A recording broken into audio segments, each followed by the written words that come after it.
Hi guys, Anushka here again, and today I'm talking to you about the powerful total lunar eclipse we've got coming up in Sagittarius on the 26th of May. This is happening at 12:13 p.m. UK time at 5 degrees 25 of Sagittarius. Now this is a big deal. Not only is it a supermoon, this is a lunar eclipse. It's also what we call a flower moon as well. It's called a flower moon because it comes in the month of May, when in the northern hemisphere anyway, we start to see the flowers emerging, as you can see behind me here. I thought I would film this video somewhere a little bit different. It's a lovely sunny day today. We've had so much rain, so I just wanted to sit on the balcony and enjoy the sunshine. So let's get into it. Now, a supermoon is called a supermoon because it actually is closer to the Earth. Okay, so this full moon is closer to the Earth. It also has a stronger gravitational pull and impact on the Earth. So with this, we have a far stronger influence. We feel the energy of that moon a lot stronger. And if you think about that full moon filtering through, that's how I like to think about it when I look at especially the luminaries, the sun and the moon. Think about the energy of the full moon filtering through a filter of Sagittarius, okay? But on steroids, you know, because it's a super moon and it's an eclipse. So this is a great time for release of energy, release of outdated patterns. Eclipses eclipse things out, okay? They bring culminations and with that endings. But if we use the energy consciously, we can use it as a time for us to look at where this eclipse is happening in our chart. And if you don't know, there's so many good resources. One of my favorites is www.astro.com. Put in your details there. But you can look at where this is falling in your chart and then consciously work with releasing whatever energy is stuck that relates to the house that this full moon is in, if that makes sense to you guys. I don't know if I made sense there. Revelatory, I think that's the correct term. Full moons are very revelatory. And also we have to think about the sign of Sagittarius. Sagittarius is a sign that's concerned with truth as well. So with this full moon, I'm seeing revelations coming to us, insights to do with our own private lives, but also revelations possibly coming out on the global level as well. You know, when I think about the moon card in tarot, I think about something that was hidden that is now being brought to light, something you didn't know about that is now, you know, the light is being shed on it. And this can happen. We can have a sudden realization, a sudden sort of epiphany, especially with all of that Uranian energy that's going on this month. It can be a spiritual awakening, a spiritual epiphany, a change in our belief systems, because remember, Sagittarius is about belief systems as well. Sagittarius also deals with subjects like publishing, foreign travel. It could be interesting when it comes to COVID. You know, there may be some new information that comes out around then relating to that. So higher learning as well, you know, is also ruled by Sagittarius. But it is a lot about belief systems. It's about the horizons. It's about where we're aiming towards as well, because you have to remember Sagittarius is that sign of the archer that aims high. So the feeling I'm getting is, what is it that you're aiming for? You know, Sagittarius needs goals. A happy Sagittarian, sorry, everything is blowing around up here. A happy Sagittarian is a Sagittarian that has a vision, that has a goal. And all of us to some extent need to have visions and goals for our life, you know, in order to move forward, in order to be inspired. And Sagittarius is a very inspiring sign. So with this full moon, I'm wondering, what are we aspiring to, and what is it that could perhaps be blocking that? And perhaps we're going to get some insights into that with this amazing, powerful energy that we'll be experiencing at this time.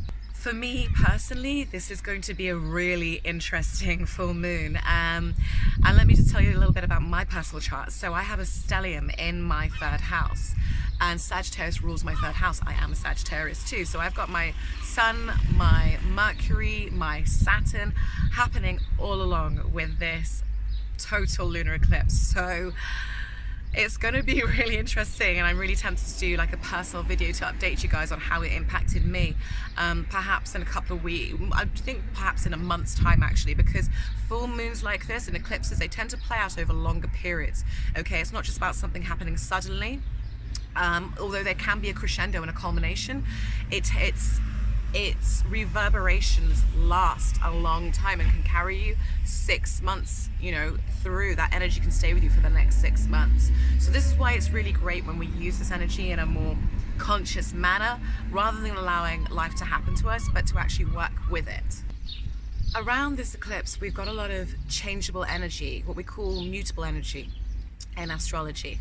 So this is dynamic energy that we can work with. It can help us be responsive. It can help us be flexible as well in terms of what happens and our attitudes towards things.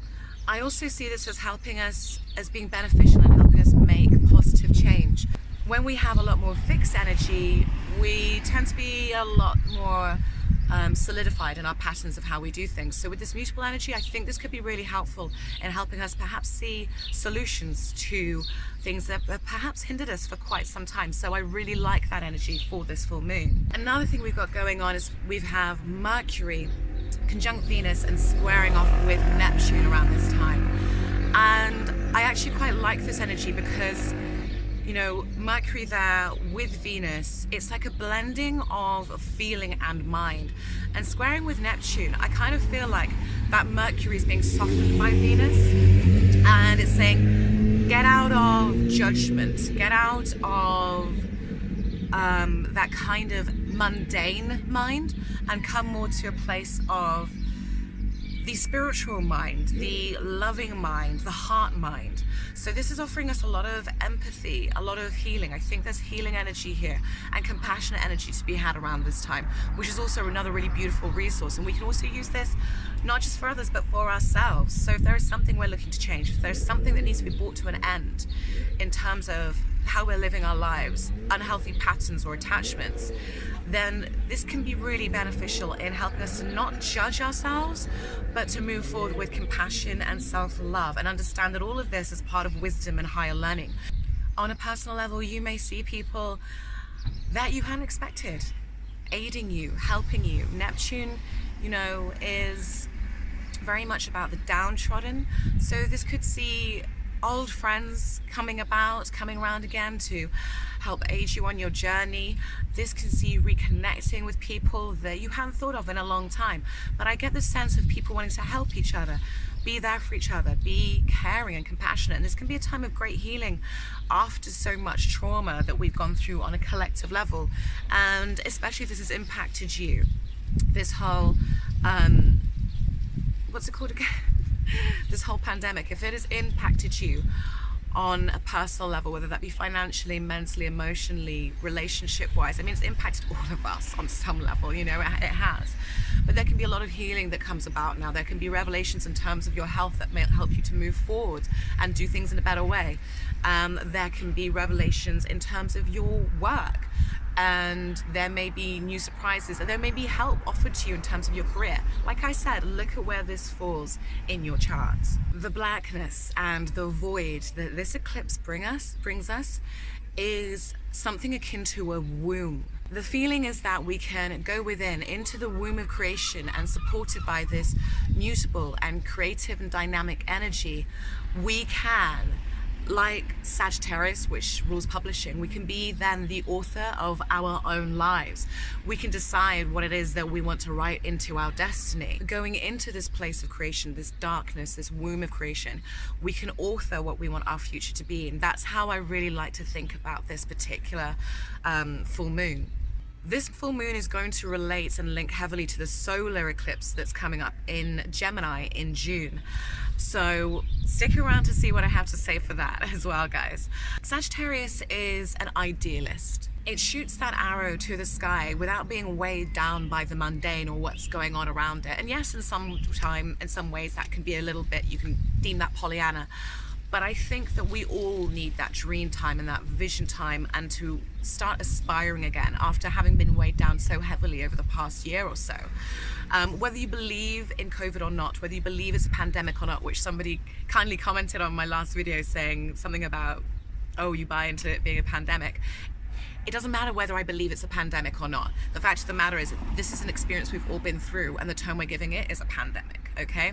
So because we've been through that and it's been such a grind, it's like we're being offered the chance to dream again and to go for that vision and to shoot high and to be inspired. And I just think this is such needed energy, and it's such beautiful blessing energy. Jupiter is the ruler of Sagittarius, and Sagittarius is where this eclipse is happening. It's where the sign in which it's happening. And Jupiter is a hulk of a planet, okay? So expect this to be a hulk of an eclipse. Expect this to really have an impact and to do things in a big way. And if you draw into this, I think there can be some really positive and beautiful feeling and benefits that you get out of it. Thank you so much for watching, guys. I'll be back with your next new moon forecast for June. And keep an eye out for my Saturn square Uranus video that's going to be coming up very soon, which I'm really excited about. There's a lot of key points in there that I really want to cover. Thank you so much for watching, guys. Love you so much. Oh, and by the way, for those of you who would like to support this channel, you're welcome to buy me a coffee. It's kind of like Patreon, but you don't have to sign up for it. So basically, you can just go, you can donate a couple of dollars, a couple of pounds, just to help support this channel. And I'll be releasing more stuff on there as well as artwork. So once again, thank you for watching, guys. Love you all. Bye.